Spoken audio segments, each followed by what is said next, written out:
Remery pokonał tryb 5020. Ogólnie możecie nie znać Remeriego, nie jest wielkim, popularnym FNAF-owym youtuberem, miał po prostu mały kanał, na którym z tego co widzę wrzucał jedynie muzykę.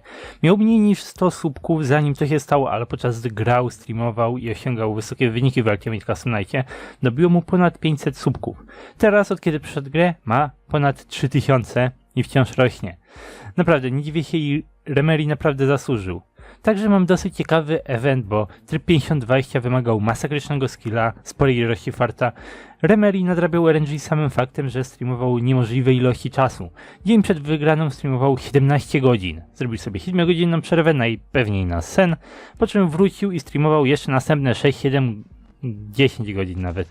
Jak sobie przypominam, 10 godzin zanim wygrał. Naprawdę to jest szaleniec.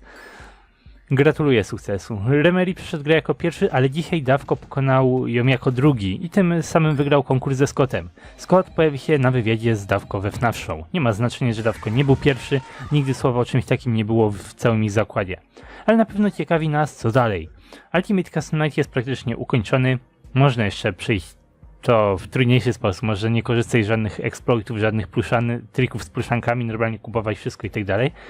Ale cóż, oczywiście parę osób jeszcze będzie kończyło UCN-a. Ja nie wiem, czy podołam wyzwanie, ale prawdopodobnie zrobię streama na przynajmniej 9000 punktów, czy coś jakoś niedługo. Planuję też podać wyjaśnienie paru strategii z trybu 5020, bo dużo z nich nie jest zbyt popularnych, dużo osób o nich nie wie. Remery byłby w stanie przejść tryb 5020 znacznie wcześniej, jakby znał parę trików. Na przykład trik z Augment Consequences. Nie jestem pewien jak Dawką, ale cóż, nie ma znaczenia. Jak już mówiłem, co dalej po Ultimate Custom Nightie. Okazuje się, że Scott wystosował posta niedługo po przejściu gry, w którym powiedział trochę na ten temat. Scott wyjaśnił, jak tryb 5020 powinien być niemożliwy, ale ostatecznie wszystko to zostało przez ludzi rozgryzione, tak samo jak każdy inny poprzedni jak każdy inny poprzedni Custom Night. W ogóle śmieszne, bo zarzekałem się, że w tamtym tygodniu ktoś przejdzie tę grę i udało się. W niedzielę. O godzinie 23, przynajmniej w naszej strefie czasowej, więc dobrze zakładałem. Scott napisał, że planował aktualizację do Ultimate Custom Nighta, jeśli ktoś odważy się pokonać 5020. Chciał dać trochę więcej do tej gry, ale ostatecznie się powstrzymał, mówiąc, że jest zadowolony z tego, jak ona teraz wygląda. Także przykro mi, ale nie dostaniemy żadnych ekstrasów ani nic. RIP w tym temacie. Scott mówi, że FNAF 4 miał być ostatnią grą, ale fabuła była zbyt namieszana, ludzie nic nie zrozumieli. Nawet zrobił Sister Location, żeby w tym pomóc i nie planował jeszcze FFPS-a, ale nie podobało mu się, gdzie zostawił tą serię w Sister Location, dlatego dopiero później w FFPS-ie to zrobił. W FFPS-ie był zadowolony z tego, jak fabuła się skończyła, ale nie do końca podobał mu się gameplay, bo gameplay FFPS-a był taki średni, dlatego zrobił Ultimate Custom Nighta. I to jest takie dobre zakończenie, taki główny koniec serii. Scott mówił, że najpewniej nie kończy z FNAF-em jeszcze, ale Ultimate Custom Night jest jego ostatnią grą, którą robi samodzielnie. Kodował wszystko sam, modelował sam, po prostu kupował muzykę i głos od innych.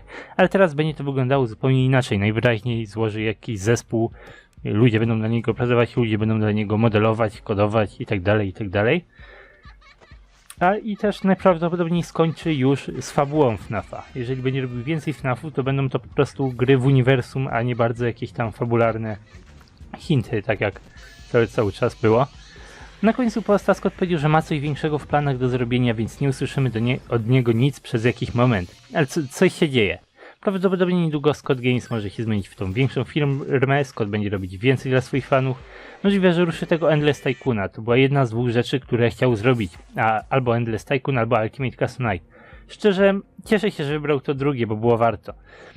Ale mówił, że może też ewentualnie tego Tycoona później ruszyć, więc cóż, szansa jest. Może to o tym właśnie mówi w tym czymś większym w planach do zrobienia. Co jak co, nie będę się tutaj już jakoś bardzo rozdrabniał w szczegóły. To taki krótszy odcinek informacyjny, mam parę innych do zrobienia, z których się muszę w końcu wziąć. Gratulujemy Remery'emu, a teraz pozostaje mi tylko czekać, aż Scott powie, co ma w planach. No i oczywiście tworzyć teorię, bo tego tutaj jesteśmy. A póki co nie wyskakiwałem jakoś za bardzo z teoriami, póki był chaos w informacjach z gry. Także cóż, obecnie dziękuję wam za oglądanie i do zobaczenia w następnych odcinkach. Cześć!